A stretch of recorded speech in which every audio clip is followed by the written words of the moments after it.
Some horses race, but a few become legends. They don't just win races, they capture hearts, change history, and leave hoofprints that will never fade. Today, we're counting down the top 10 most famous racehorses of all time. These aren't just the fastest, they're the ones who transcended the sport. They have it all. Let's start with number 10, Arkle, the steeplechase emperor. In the world of jump racing, there are champions, and then there's Arkle. Born in 1957 in Ireland, Arkle wasn't just the best steeplechaser of his era. Many consider him the greatest steeplechaser of all time. His official rating of 212 has never been matched, not even close. From 1962 to 1966, Arkle was virtually unbeatable. He won 3 consecutive Cheltenham Gold Cups, the most prestigious race in jump racing. But it wasn't just that he won, it's how he won. He demolished his competition by margins that seemed impossible. Handicappers didn't know what to do with him. They kept adding weight to slow him down, and he just kept winning. He once carried 35 pounds more than another horse in the same race and still won by 20 lengths. Ireland adored him. He received fan mail and Christmas cards. People named their children after him. When he was injured in 1966 and forced to retire, the nation mourned. Arkle died in 1970, but his legacy lives on. There's a statue of him at Cheltenham, a pub named after him in Dublin, and every steeplechaser since has been measured against his impossible standard. In jump racing, Arkle isn't just famous, he's immortal. Number 9. Ruffian, the tragic super filly. Some stories in racing are about triumph. This one is about heartbreak. Ruffian was born in 1972, a dark bay filly with a white star. From her very first race, it was clear she was special. She didn't just beat the competition, she destroyed them. 10 races and 10 wins, most by astonishing margins. She was fast, fierce, and fearless. Experts called her the greatest filly who ever lived. On July 6, 1975, Ruffian faced a colt named Foolish Pleasure in a match race at Belmont Park. It was billed as the Battle of the Sexes. 50,000 people came to watch. Millions more watched on television. The race started perfectly. Ruffian took the lead, running with her signature power and grace. Then, just past the half-mile mark, disaster. Her right front leg snapped. The sound echoed through the stadium. But Ruffian, incredible, heartbreaking Ruffian, kept trying to run. Her jockey fought to pull her up, but her competitive spirit wouldn't let her stop. Veterinarians operated for hours, but complications set in. Ruffian was euthanized that night. She was only 3 years old. Her death led to major changes in racing safety. New veterinary protocols, better track maintenance, stricter rules for match races. Ruffian is buried at Belmont Park, her nose pointed toward the finish line. Because, even in death, she's still racing. She was undefeated, unforgettable, and forever missed. 8. American Pharoah, the Triple Crown breaker. 37 years. That's how long American horse racing waited for another Triple Crown winner after affirmed in 1978. 37 years of near misses, heartbreaks, and dashed hopes. 13 horses had won the Kentucky Derby and Preakness Stakes in that span, only to fail at the Belmont. The Triple Crown had become racing's most elusive achievement. Some wondered if it would ever happen again. Then came American Pharoah. In 2015, this bay colt with the misspelled name captured America's imagination. He won the Kentucky Derby with a late surge. He took the Preakness with authority. And on June 6, 2015, at Belmont Park, he faced destiny. The crowd was massive, the pressure was enormous. History hung in the balance. And American Pharoah, he made it look easy. He took the lead early and never looked back. Crossing the finish line 5.5 lengths ahead, American Pharoah ended the longest drought in Triple Crown history. The crowd erupted. Tears flowed. The curse was broken. But he wasn't done. 2 months later, he won the Breeders' Cup Classic, becoming the first horse ever to complete the Grand Slam of American racing. American Pharoah proved that greatness was still possible. He brought a new generation of fans to the sport, and he reminded us all why we love horse racing. The drought is over, the legend is secure. Number 7. Citation: The $1 Million Machine. Let's travel back to the 1940s, to a time when Citation was the most dominant force in American racing. Born in 1945, Citation was part of a legendary crop of Calumet farm horses. But even among champions, he stood apart. In 1948, Citation accomplished something that still seems impossible. He won the Triple Crown, yes, but that was just the beginning. He went on a 16-race winning streak that included some of the toughest competition of the era. Citation could do it all: sprints, distance races, muddy tracks, and fast tracks. It didn't matter. He won by narrow margins when he had to, and by embarrassing lengths when he felt like showing off. Here's what's remarkable. Citation raced until he was 6 years old. While most champions retire at 3 or 4, Citation kept competing and kept winning. He became the first horse to earn over $1 million in winnings, a staggering sum for that era. His influence on breeding was enormous. His bloodline runs through countless champions today. Trainers studied his races for decades, trying to understand what made him so versatile, so consistent, so complete. Citation was inducted into the Racing Hall of Fame in 1959. His legacy? Proof that true greatness isn't just about one spectacular moment. It's about sustained excellence over years.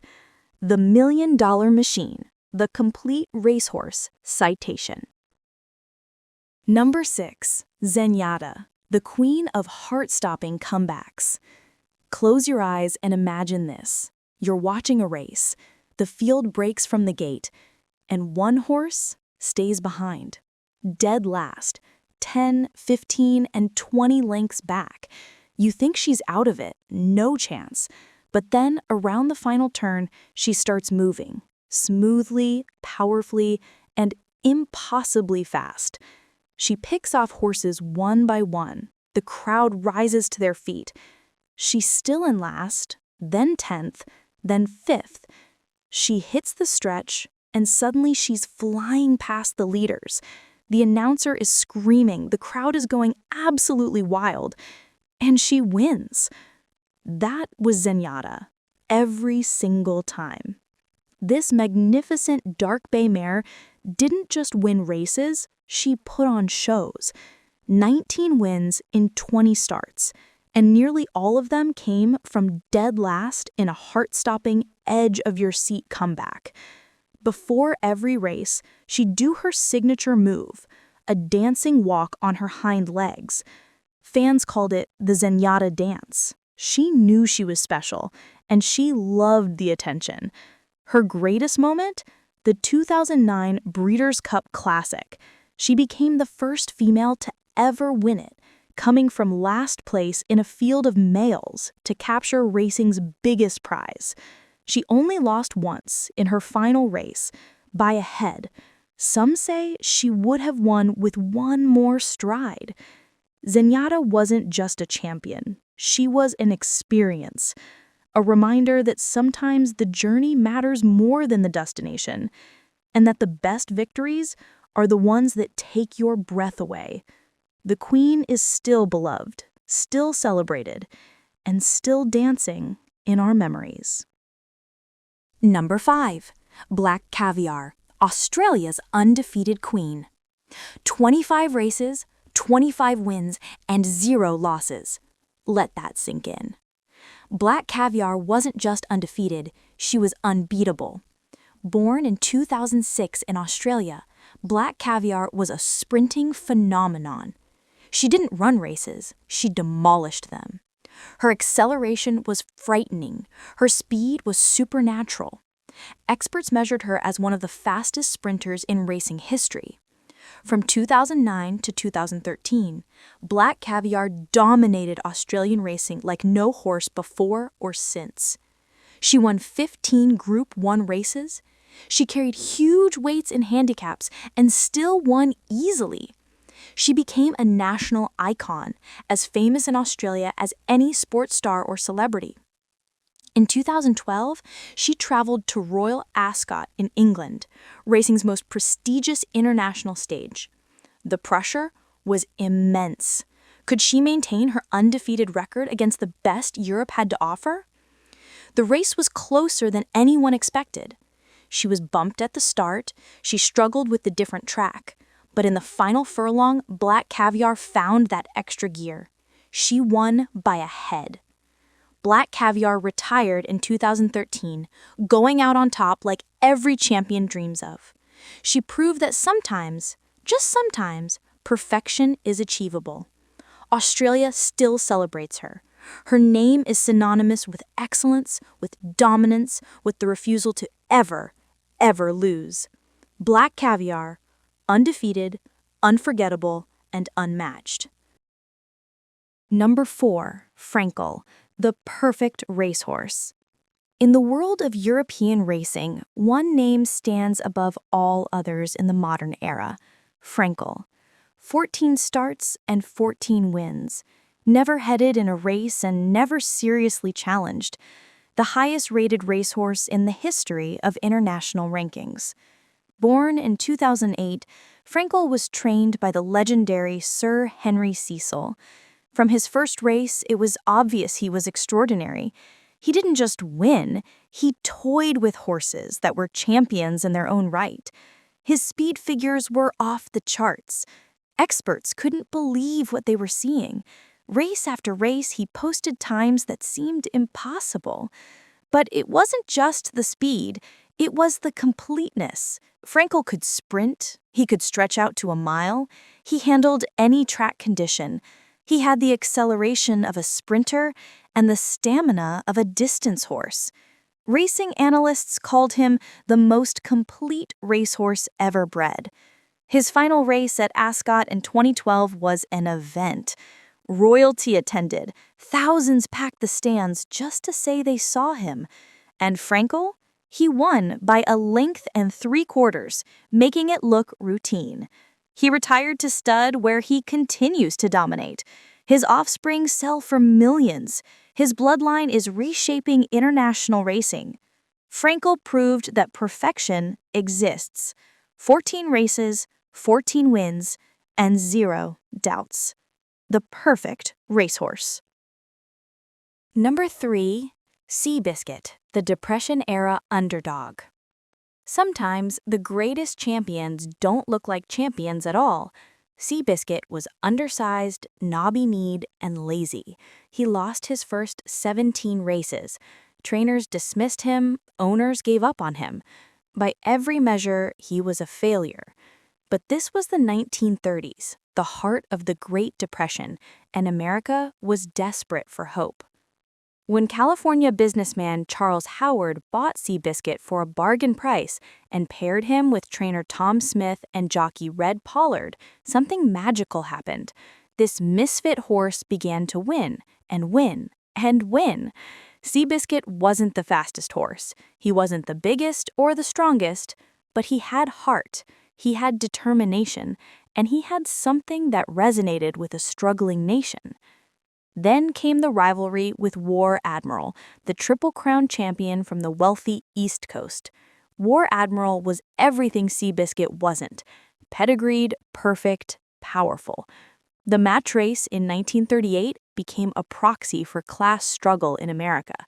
the little guy versus the establishment. And Seabiscuit won by 4 lengths in record time. The nation erupted. Seabiscuit was on more newspaper covers in 1938 than President Roosevelt. He received thousands of fan letters. He became a symbol that even the overlooked and underestimated could achieve greatness. Seabiscuit retired in 1940 as the highest-earning racehorse in history up to that point. But his real legacy isn't measured in dollars. It's measured in inspiration. He proved that where you start doesn't determine where you finish, that heart matters more than pedigree, that sometimes the underdog wins. In America's darkest hour, Seabiscuit gave people a reason to believe again. And that's why he's legend. Number 2, Man-O-War, the horse before all horses. Before Secretariat, before Citation, before all the modern champions, there was Man-O-War. Born in 1917, Man-O-War was racing's first true superstar. And more than a century later, his name still carries weight. 21 starts and 20 wins. His only loss came in a race where he was facing the wrong direction at the start, and he still almost won. That horse, aptly named Upset, is remembered only because he beat Man-O-War. But it was the way Man-O-War won that stunned the racing world. He didn't just beat horses, he humiliated them. He won races by 20 lengths, by 100 lengths. Once he won by so much that the other horses looked like they were in a different race. His speed records stood for decades. His stride was measured at 28 feet, an almost supernatural length. Fans flocked to see him by the thousands. He received 1,500 fan letters a day.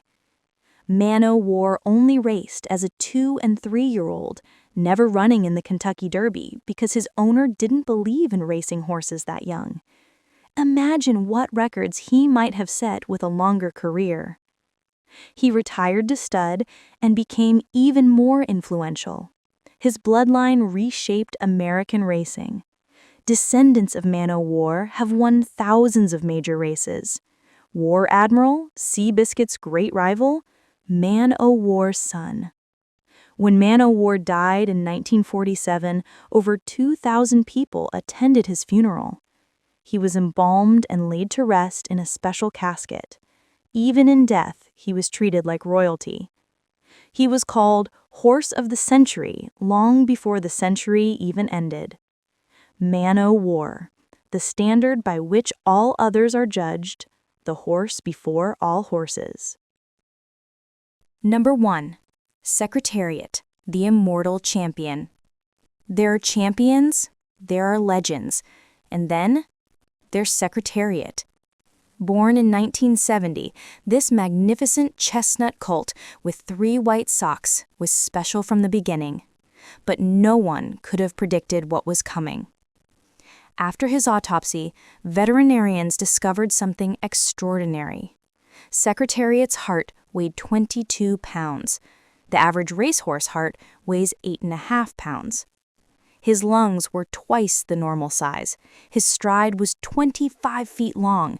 He was literally built different, a genetic marvel that may never be repeated. In 1973, Secretariat entered the Triple Crown. He won the Kentucky Derby in record time. He won the Preakness in record time, though the official clock malfunctioned. And then, Belmont Stakes. June 9th, 1973. 60,000 people packed Belmont Park. Millions more watched on television. Everyone knew they might witness history. The gates opened, Secretariat broke well, moved to the lead, and just kept pulling away. By the far turn, he was ahead by 7 lengths. The crowd was roaring, then 10 lengths, then 15. Announcer Schick Anderson's call became iconic. Secretariat is widening now. He is moving like a tremendous machine. 20 lengths, 25, and 31. He won the Belmont Stakes by 31 lengths, the greatest single performance in horse racing history. His time of 2:24 for a mile and a half still stands today, 50 years later, and still standing. But Secretariat's fame transcended racing. He appeared on the covers of Time, Newsweek, and Sports Illustrated in the same week. He became a cultural icon, a symbol of American excellence during troubled times. People who never watched horse racing knew Secretariat. He was graceful, powerful, and somehow magical. He retired after 1973, becoming one of the most sought-after stallions in history. When he died in 1989 at age 19, the news made national headlines. Thousands mourned. Secretariat isn't just the most famous racehorse of all time. He's the standard of perfection, the one every champion is compared to, the one moment in racing where everything aligned to create something that transcends sport. 48 years after his final race, his records still stand, his legend still grows, and everyone who loves horses, everyone who appreciates greatness, knows one name above all others. Secretariat, the immortal champion, forever #1. If you loved learning about these incredible horses, you'll want to check out our in-depth documentaries. We've created full-length features on Man O' War, Zenyatta, and Seabiscuit that dive even deeper into their extraordinary stories. And if you enjoyed this journey through racing history, hit that subscribe button and turn on notifications. We've got more horse stories coming your way. Thanks for watching. Now go chase your own legends.